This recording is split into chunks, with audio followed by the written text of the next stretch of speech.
चलिए देखिएगा आज पदार्थ किसे कहते हैं। सबसे पहले देखिए, इधर देखिए सब लोग, पदार्थ किसे कहते हैं और पदार्थ के बारे में जानेंगे कि पदार्थ क्या है। ध्यान दीजिएगा इधर।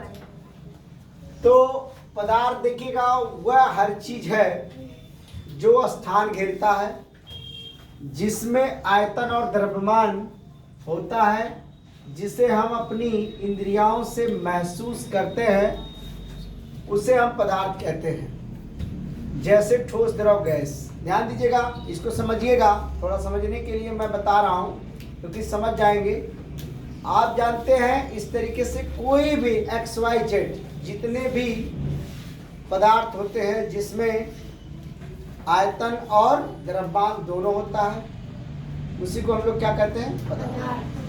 जैसे आप कोई भी वस्तु पकड़ ली, कोई वस्तु ले लीजिए, आपके जो जितने भी वस्तु आपको दिखाई दे रहे हैं, जितने भी वस्तु, जैसे आप यहाँ बैठे हैं सब लोग, तो उस वस्तु में आयतन होता है भी और उसका द्रव्यमान भी होता है। अब दोनों चीज या मतलब किसी चीज, जैसे आप ईंट ले लीजिए, ईंट आपका क्या होता है? स्थान घेरता है और उसमें आयतन भी होते हैं। समझ आ रहा है? तो अब इस तरीके से अब इसको जानेंगे, ठीक। लेकिन आप ध्यान दीजिएगा, लिखा है वह हर चीज जो स्थान घेरता है। अब सबसे पहले स्थान तो पता चल गया सबको, जिसमें आयतन होता है और द्रव्यमान होता है, जिसे हम अपनी इंद्रियों के या ज्ञान इंद्रियों के द्वारा क्या करते हैं? उसको महसूस करते हैं या हम उसको जानने का काम करते हैं। उसी को हम लोग क्या कहते हैं? पदार्थ कहते हैं। जैसे ठोस, द्रव, गैस। अब हम लोग इसके बारे में जानेंगे, ठोस, द्रव, गैस। ठीक, ध्यान दीजिएगा।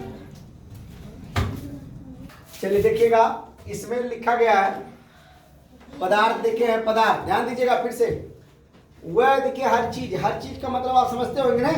कोई भी XYZ जितने भी सामान का यूज करते हैं, जो भी चीज रखा है, जैसे आपके देखिए पानी का बॉटल रखा है, ये आपका मेज रखा है, अन्य प्रकार की कुर्सी और सब कुछ है, सब में क्या होता है? स्थान होता है, स्थान घेरता है ना? तो अब आप सबको ये मालूम होना चाहिए कि क्या है। अब यहाँ देखेंगे, हम लिखेंगे जैसे कि मैंने लिखा ठोस, द्रव, गैस। ठोस, द्रव, गैस। अब यहाँ देखिए ठोस के बारे में कह रहा है कि ठोस वास्तव क्या होता है। तो ठोस तो सबसे पहले आपको जानना चाहिए कि ठोस क्या है। तो ठोस आप लिखा है पदार्थ की ठोस अवस्था, जिसमें ठोस की आकृति, आकृति तो पता होगा, वह आयतन दोनों निश्चित होता है। जैसे मान लीजिएगा कि निश्चित होता है, उसे हम लोग ठोस कहते हैं। ये तो बहुत सिंपल एग्जाम्पल है और जहाँ सबको मालूम है, ये पता है। जैसे ईंट, पत्थर आदि ले लेंगे, और भी आप ले सकते हैं कि जैसे आपके पास जितना भी चीज है, जो भी ठोस मजबूत है, आप कहीं भी रखेंगे तो उसमें स्थान घेरेगा, उसका आयतन भी पता चलेगा कि कितनी इसकी वजनाई है, कितनी इसकी वजनाई नहीं है। समझे? इस तरीके से आइए द्रव की बात करते हैं। द्रव का आकार निश्चित नहीं होता। द्रव का जो होता है आकार निश्चित नहीं होता है और उसका आयतन निश्चित होता है। जैसे मान लीजिए कोई भी हो, पानी ले लीजिए, कोई भी एक बॉटल पानी लेंगे तो उसका पता रहेगा कि कितना इतना है। लेकिन कहीं अगर वो गिराएंगे तो पता चलेगा कि जहाँ जाएगा गिरता हो जाएगा, लेकिन आपको ये नहीं पता चलेगा कि पानी कहाँ तक ले जाने का काम करेगा। इसका मतलब उसका आकार निश्चित नहीं। आइए बात से देखिए, जैसे पानी, तेल आदि हो गया। ठीक, आगे देखेंगे क्या लिखा? गैस। गैस का आकार और आयतन दोनों नहीं होता है, मतलब निश्चित नहीं होता। दोनों क्या होता है? निश्चित। देखिए लिखा है जैसे गैस का आकार और आयतन दोनों निश्चित नहीं होता है। निश्चित नहीं होता है। यहाँ लिखेंगे निश्चित नहीं होता है।